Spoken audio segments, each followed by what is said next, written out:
So today is a pretty exciting day because it's Regen Day and it's time for us all to get absolutely hyped up for these new Wonder Kids that are going to come through, and then it turns out they'll all be rubbish or something like that. Let's get into it.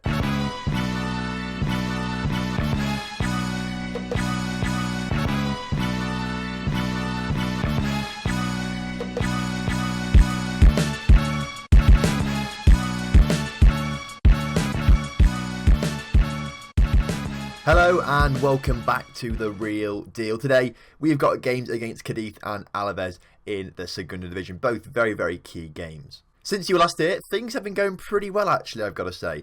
Last time you were here with the Barcelona games where we had the loss and the draw and the Albacete win. Since then, Barcelona B in the league after that. So 3 and 4 matches were against Barcelona. That last one we did win 2-0 against Barcelona B, which is nice. Subius and Raul Thomas scoring the goals there. We then came against Lugo and lost 3-0, which was a bit disappointing actually. We really just capitulated in this match. Subius' own goal as well. It was not a great game for us, I've got to say. But we did bounce back against Ponferrada. We won that 3-2. Raul Thomas early on scoring the goal. We did go down 2-1 actually after Varela got sent off and with 10 men, but that big man for the big moment, Anthony Lozano, scored twice in the 90th minute to make sure we wrapped that game up 3-2 to collect the 3 points, which were vital after the loss to Lugo. Logroños were next, and again another 90-minute winner here, this time from Diarra after Aaron was sent off in the 3rd minute. So again another basically 90 minutes played there without... Basically another 90 minutes there played with only 10 men, but Diarra steps up in the 91st minute to make it 1-0 for us, so a good win there. Vallecano at home was a bit of a poor game for us. They scored first and we made it 1-1, but then they scored 2 late on to make it 3-1 to them, which was a bit disappointing, that game against Vallecano. I would have expected to win that, but I suppose you can't win them all. But we did bounce back against Las Palmas. A 3-1 win there. Guevara and Lozano getting the goals there, and Guevara with the 2 goals there, actually Lozano with a penalty. So it was a pretty good game, that one, I've got to say. It got us a 3 points, which is what we needed. And as things currently stand, we sit 3rd in the table. Leganes are top of it still on 60 points. However, we do have a game on hand on them. Alavez are 2 points ahead of us, so a win against them today would put us back ahead of them. We've beaten them already this season, so hopefully we can do it again. We're starting to inch away though from other teams. Granada, Lugo, Las Palmas, we're really starting to inch away now. 3 points ahead of Granada, 4 points ahead of Lugo, 10 points ahead of Las Palmas. So playoffs, I mean, I can't see us falling out of the playoffs at this late stage of the season. However, stranger things have happened, so you can't count on it. Before we get into the first game today against Cadiz though, the youth intake has come, which is pretty cool. I think last year it came a few days later, but it's around the second half of March when it comes in. According to this, Aitor has the potential to be one of the most gifted players to have come through the youth ranks in recent years. I mean, I don't want to click on him because if he ends up being 3-star and he's the most gifted player, then I'm going to be disappointed by the rest of it. So, I've not looked at this yet, but we're going to look at the youth candidate team in 3, 2... I'm not going to look. I'm not going to look. I've decided. I'm going to do a no look. It's like a pack opening on FIFA or something like that. I'm going to do a no look youth team candidates. Hopefully they're all amazing. So eyes closed. Is it good? Tell me if it's good. It's not sorted by potential yet. Let's sort it by potential. Okay. I mean, Aitor, 16 years old goalkeeper, 1.5 star current ability, 5-star potential. I'm liking that. I'm liking that from him, to be fair. I'm tempted just to put him straight in the first team. I'm not going to lie to you. With that current ability, if we get him playing games, by the time he's 20 years old, he'll be amazing. He could have quite a big future. I mean, he's pretty good, I've got to say, for a young age. 16 years old. He's pretty tall as well. Got some good stats, kicking and reflexes. Agility is pretty decent. He could be a pretty decent goalkeeper. Alright, I'm liking the look of him. This guy, Adriano Pelaez. Yeah, Pelaez, I think it is. Again, 1.5 star current ability, 15 years old, attacking midfielder on the right, 4.5 star potential. He could be challenging Pucco. He's a winger, which is pretty cool. He's got some decent, he's got some decent pace, acceleration, free kicks. I mean, he's not amazing where he needs to be, like crossing and stuff like that. But again, he's only 15 years old, so I'm probably being a bit too harsh on him. Again, I wouldn't mind seeing him maybe in and around the first team or something like that. Maybe just get him on the bench and things like that. That might be interesting. The rest of it not looking amazing, I've got to say. 3.5 star is the next best. But these two top guys, Aitor and Pelaez, look pretty decent. It's not the best youth intake ever, but again, it's not the worst. We've got a decent 5-star potential player, which is pretty good. They go alongside, where are they? Diaz and Ongoiba, who they seem to skip between 4-star and 5-star potential. At the moment, They're both 4.5-star right now, but looking pretty decent. Diaz up to 1.5-star current ability. On Goiber, not quite there, but I reckon we try and get these guys maybe onto the bench next season. Maybe not on Goiber. On the ground, he's only 1-star. Maybe Diaz can be slightly better. Like, get them on the bench next season, give them a bit of game time. Again, if we get promoted, that may not happen because that would be suicide, putting some of these kids into the team. We'd get relegated, surely, but it's something to think about at least. I still don't know how the B team are doing, actually. I mean, on the grounds that there's only one player with an average rating of a 7, and he's the one on loan. That does suggest to me that perhaps the B team aren't actually doing very well this season. I mean, on Goiber and Diaz, 6.48 and a 6.33. I mean, it's probably not the best, is it? But they're not in a. If you look at the overview of Oviedo B, they're not in a playable league in Spain. They're in the 3rd division. So if they get promoted to the 2nd division B, then we can see them in a league and things like that. But as it stands right now, we can't. So I have no idea of how they're actually doing. So on to today's game against Cadiz. The 4-1-2-3 or 4-3-3, what am I going to call it? We're playing that today. Juan Carlos starts in goal, probably for his last season, of course. We've got a new goalkeeper coming in next season. That's showed you last episode. I'm pretty sure it did. And of course, we've got this youngster now. So Juan Carlos, we may even sell him and the other guy can be back up. Varela, Subius, Hernandez and Johannesson start as that back line. Carvalho starts as that CDM. Where is he? Jordan Williams not too far off now, 3 to 5 weeks, so he may make it back for the end of the season, but I mean, there's probably no point playing at that point. Sanset and Guevara start in the midfield with Aaron and Pucco on the wings, and Lozano leading the line for us today. And kickoff is upon us then. Cadiz get us underway here. We're looking for 3 points, so we can we're very, very close to that automatic place. So if we can just sneak in there towards the end of the season, keep this bit of form up that we've got going on, I think it's ours for the taking. Are we ready to go up next season? Maybe. We'll be in a relegation battle for sure, I think. I don't think we'd be able to strengthen enough to avoid a relegation battle. We'll be in it whatever, I think, essentially. Obviously, the La Liga is I mean, I was about to say how great the La Liga was, but we just conceded a goal there. So we can't think about it too much yet because we are losing. But being in La Liga would be great for the club and the reputation. Obviously, Gijón are there as well, our local rivals, although I think they are bottom of the table maybe, so maybe we wouldn't see them. It is kind of worrying actually that Gijón, who were better than us last season, I think they actually are bottom of the table there, and I know they're a better side than us, which it does worry me a little bit. I mean, to add to our misery of what's happened in this first half so far, Aaron has now just picked up another injury. I think that's his 2nd or 3rd injury this season. So Pastrana's got to come on for him as a winger.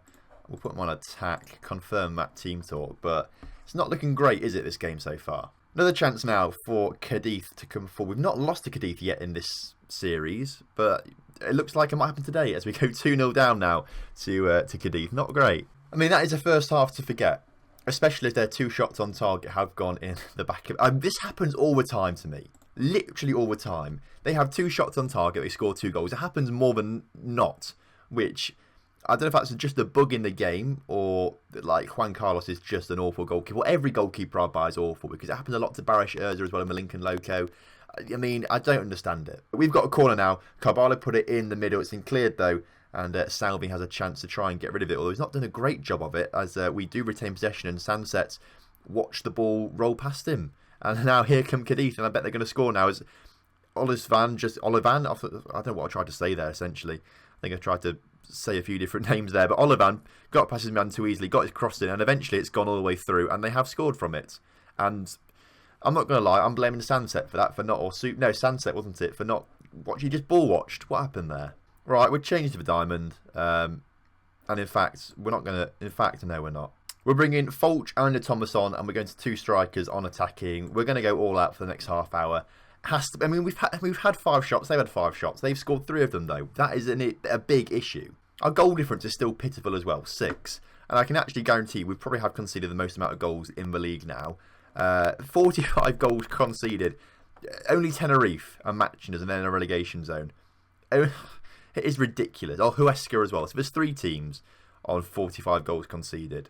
It's ridiculous. Cadiz trying to make us actually the only team on the least or most amount of goals conceded. Salvi comes forward again, puts a cross in, goes over the top, but they still manage to win it somehow, although Hernandez manages to win that ball, plays it up towards De Thomas, who doesn't win it, but Pucco puts an amazing ball forward to Lozano, who's one-on-one, puts it in the back of their net. Is the comeback on, boys? Is the comeback on? I'm encouraging them.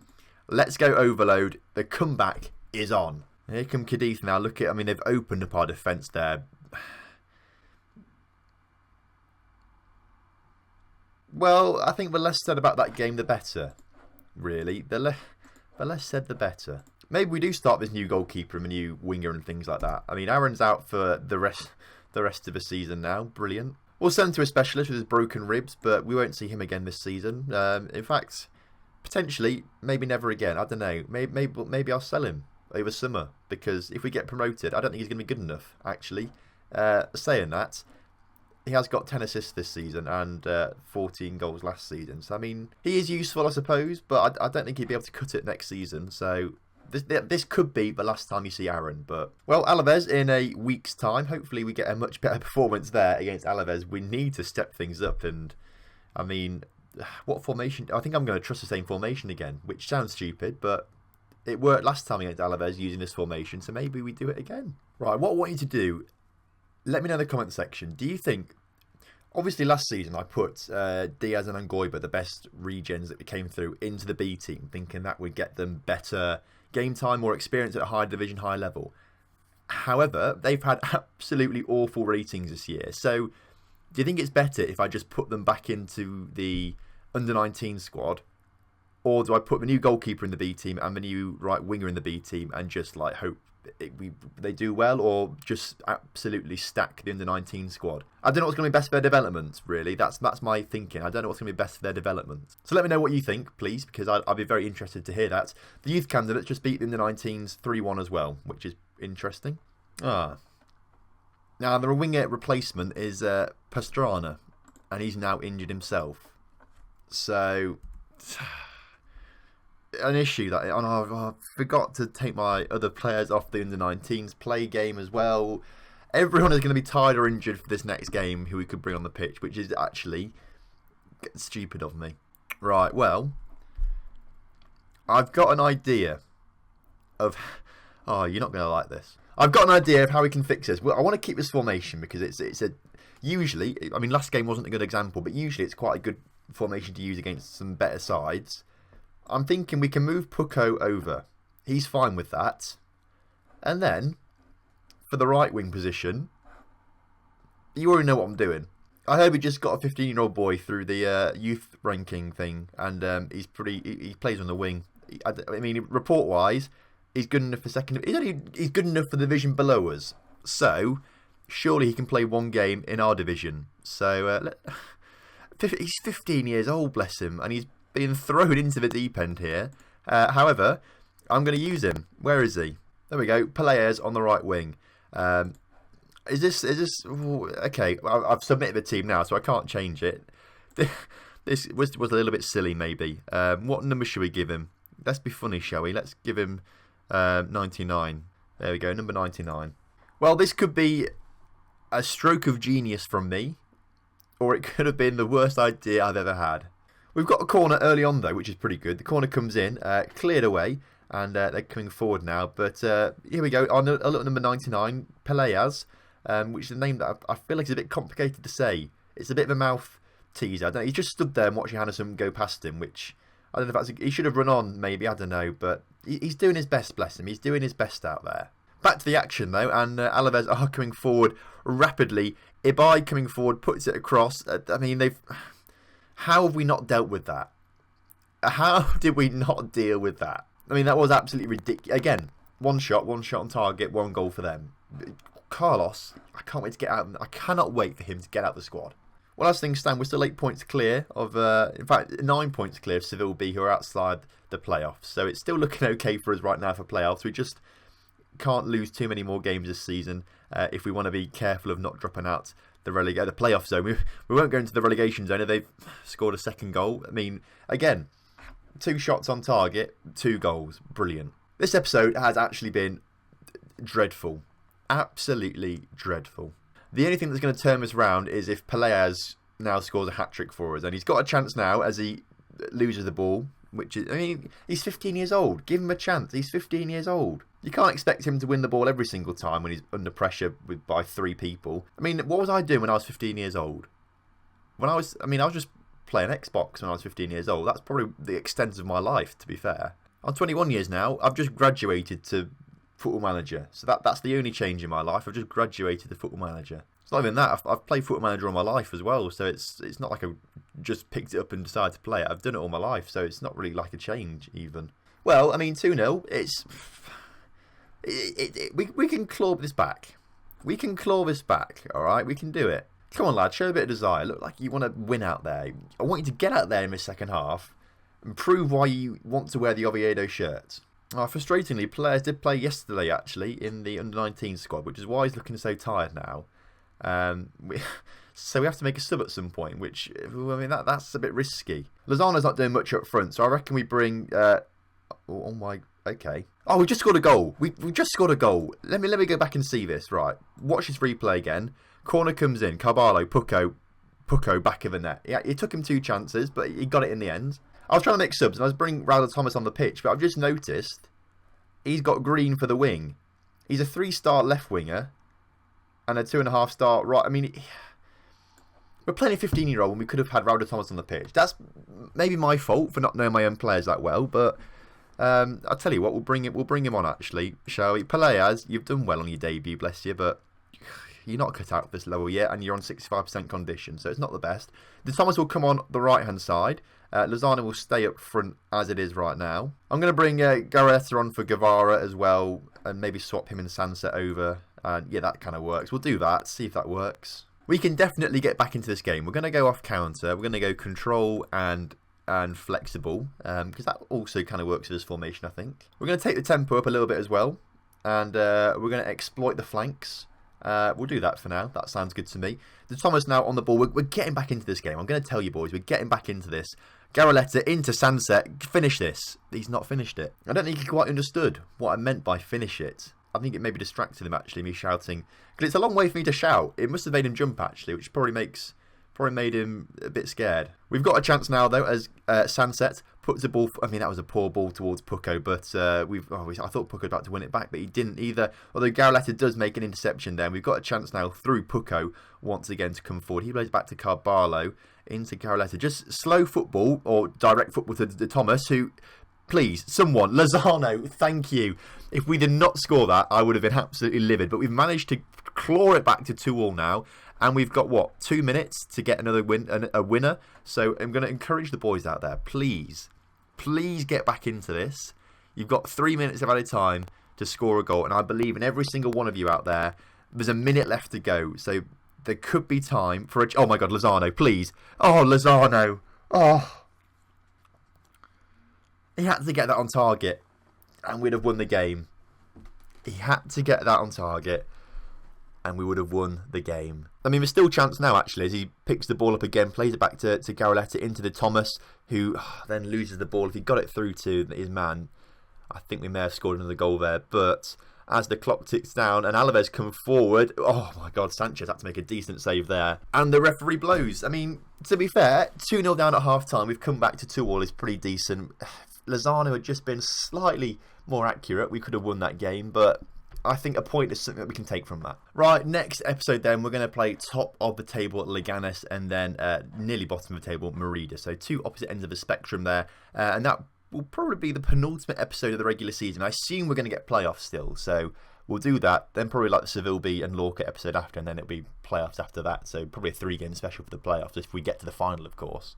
So thank you very much for watching today's episode. I hope you have enjoyed it. So make sure drop a like on the video, subscribe to the channel if you're new around here, and I will see you next time for some more Real Deal action.